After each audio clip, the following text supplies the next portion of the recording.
Hello friends, welcome to tip affairs. इस वीडियो में बात करेंगे हम स्टैटिक बैंकिंग, फाइनेंशियल और इकोनॉमिकल अवेयरनेस के बारे में। जो आपके mains exam banking, RRB clerk, IBPS PO और भी दूसरे बैंकिंग एग्ज़ाम्स और उसके अलावा जो भी बहुत सारे एग्ज़ाम्स हैं उसमें पूछे जाते हैं। तो किसी भी क्वेश्चन के साथ ज़्यादा डिस्कस नहीं करूँगा मैं जो स्टैटिक पार्ट है, क्योंकि इसमें काफ़ी टाइम लगेगा। थोड़ा सा ब्रीफ डिस्कशन ज़रूर होगा।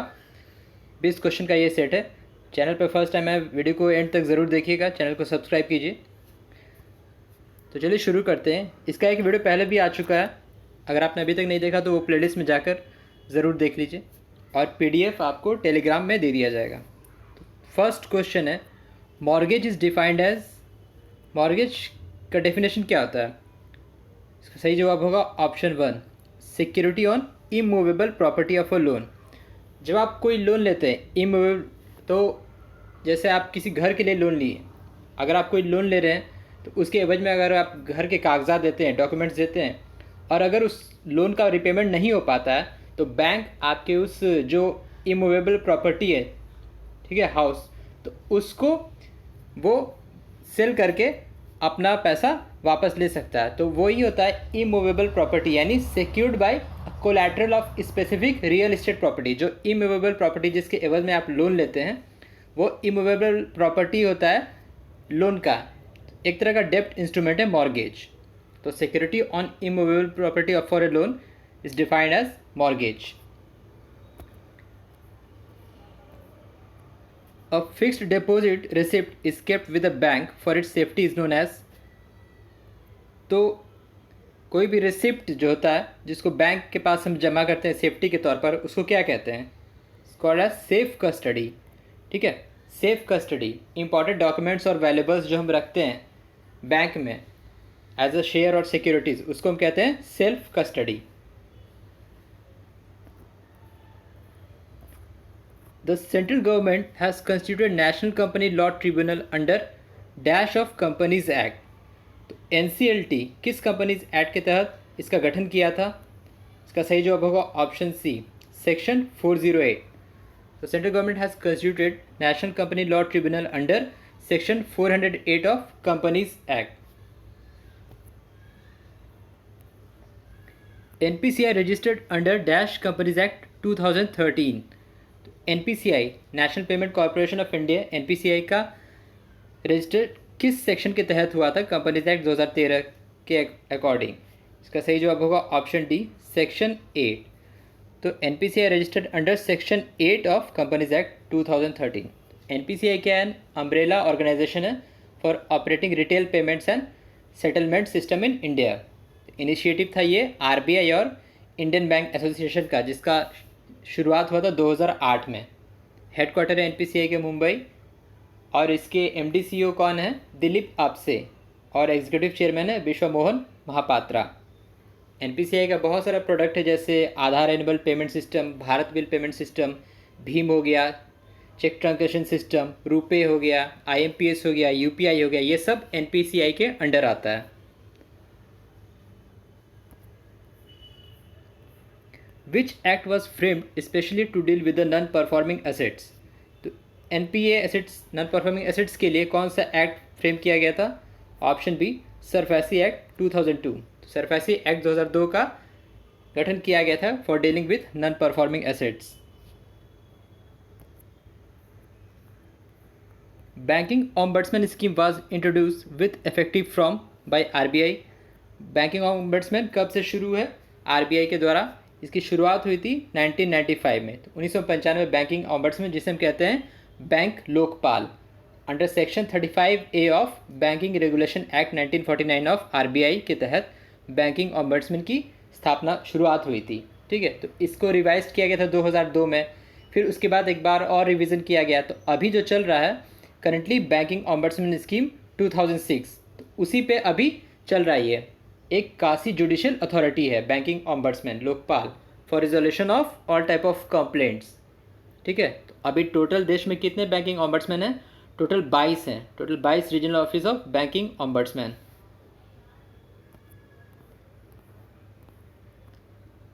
Term loan considered as NPA where interest installment of principal remain overdue more than how many days? तो जो मूलधन होता है किसी प्रिंसिपल का, जो इंटरेस्ट और इंस्टॉलमेंट होता है टर्म लोन पे, तो वो एनपीए कब करार दिया जाता है? अगर कितने दिन से ओवरड्यू होता है वो। तो इसका सही जवाब होगा ऑप्शन डी, 90 डेज। तो 90 दिन, 90 डेज से ज़्यादा अगर इंटरेस्ट इंस्टॉलमेंट बाकी रह जाएगा प्रिंसिपल अमाउंट पे, तो उस टर्म लोन को एनपीए करार दिया जाता है। ठीक है, 90 डेज और more than 90 days. DRT stands for, तो डीआरटी का मतलब क्या होता है in terms of banking? Dept recovery tribunal, DRT.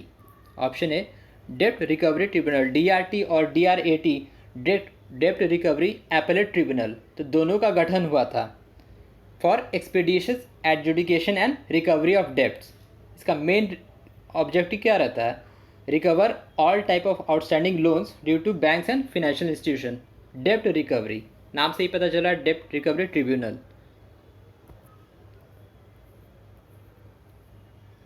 An account should be treated as dash if the outstanding balance remain continuously in excess of the sanction limit for 90 days। उस account को क्या कहते हैं अगर वो एक्सेस रहेगा sanction limit से ज़्यादा 90 दिनों तक? उसका सही जवाब होगा option C, out of order.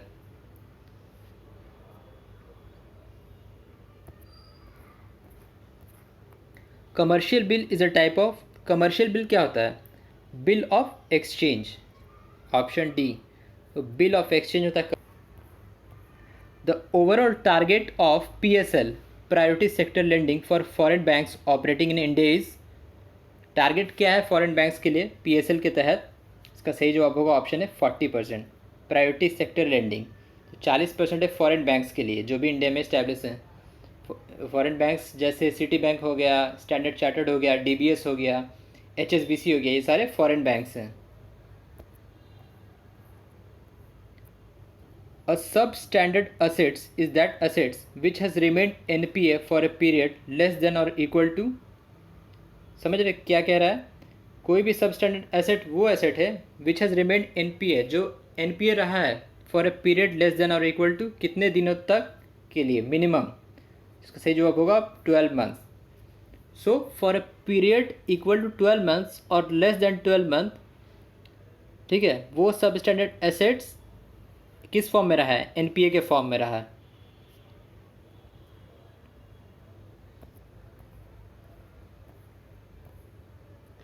An authorized dealer, any person or bank specifically authorized by the RBI under dash FEMA 1999, Foreign Exchange Management Act 1999। इसका सही जवाब होगा option D, section 10 subsection 1, section 10 subsection 1 of foreign exchange management act 1999।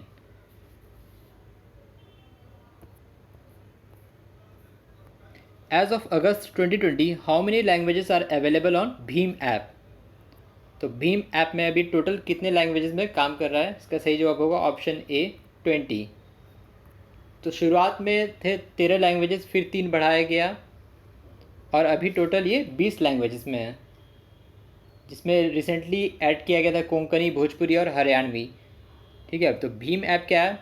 Bharat interface for money, UPI के लिए की स्थापना हुई थी, शुरुआत हुई थी 30 दिसंबर 2016 में। IIN स्टैंड्स फॉर, तो double IN with respect to banking, इसका क्या होगा सही जवाब?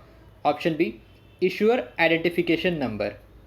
इशूअर आइडेंटिफिकेशन नंबर ये होता है first few digits of a payment card. जो भी पेमेंट कार्ड आप यूज़ करते हैं, डेबिट, क्रेडिट कार्ड, जो भी कार्ड होता है इशूड बाय फाइनेंशियल इंस्टीट्यूशन, तो उसके शुरुआत के जो कुछ डिजिट्स होते हैं, या तो 6 या तो 8, वो क्या कहलाते हैं? IIN, issuer identification number.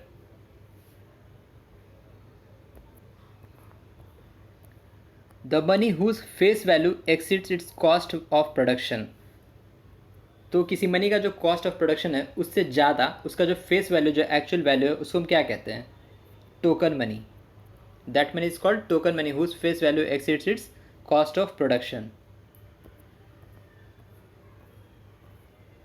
The RBI sells government securities to dash the flow of credit and buys government securities to the dash of credit flow। तो गवर्नमेंट सिक्योरिटीज़ को बेचता है to suck out the liquidity, यानी suck out the liquidity मतलब कि decrease करने के लिए, और गवर्नमेंट सिक्योरिटीज़ को खरीदता है टू इंक्रीज द लिक्विडिटी, तो ऑप्शन डी होगा through open market operations, OMO के तहत। The full form of KYC, KYC क्या होता है? Know your customer, KYC is know your customer, verifying for the identity of the account holder or in any business for transparency. The maximum age limit eligibility for PMSBY, प्रधानमंत्री सुरक्षा बीमा योजना, maximum age limit क्या है? Option B 70 years, from 18 to 70 years. ठीक है, इसकी स्थापना हुई थी 2015 में ही। तो एक तरह का एक तरह का नहीं, ये एक्सीडेंटल इंश्योरेंस कवर ही है, सुरक्षा बीमा योजना। What is call money? Call money क्या होता है? इसका सही जवाब होगा option A, an overnight loan in the money market. तो शॉर्ट टर्म लोन होता है, उसको कहते हैं call money. Overnight loan in the money market is call money. Friends, जो भी ये वीडियो मैं ला रहा हूँ आपके एग्जाम पॉइंट ऑफ व्यू से, मेंस एग्जाम के और भी जो दूसरे एग्जाम्स में जिसे पूछा जाता है बैंकिंग और इकोनॉमिक्स से, आप कमेंट बॉक्स में ज़रूर बताएं कि आपको कौन से टॉपिक्स पे वीडियो। खैर, मैं सारे टॉपिक्स पे वीडियो ज़रूर लाऊंगा, जो भी स्टैटिक पार्ट है बैंकिंग और फिनेंशियल अवेयरनेस का, for exams and for interview. I hope video आपको अच्छा लगा होगा। So thank you very much for watching. Thank you.